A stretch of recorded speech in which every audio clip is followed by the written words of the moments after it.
Serikali ya Eritrea imetangaza kujiondoa rasmi katika Jumuiya ya Mamlaka ya Maendeleo ya Kiserikali IGAD, ikidai kuwa jumuiya hiyo imepotoka kutoka malengo yake ya awali na imekuwa chombo kinachotumiwa dhidi ya baadhi ya nchi wanachama.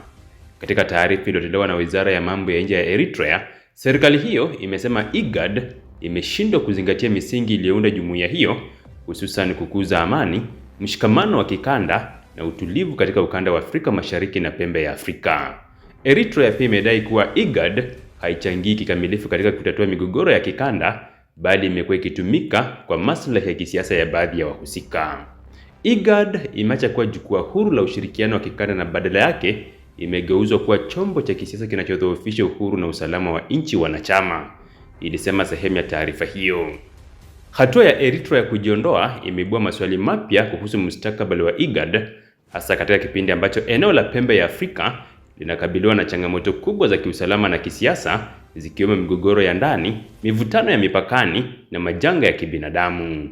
IGAD, ambayo wanachama wake ni pamoja na Kenya, Ethiopia, Uganda, Sudan, South Sudan, Djibouti na Somalia, imekuwa na jukumu muhimu katika juhudi za upatanishi na usuluhishi wa migogoro katika eneo hilo kwa miongo kadhaa. Hadi sasa, uongozi wa IGAD haujatoa majibu rasmi kuhusu tuhuma zilizotolewa na Eritrea.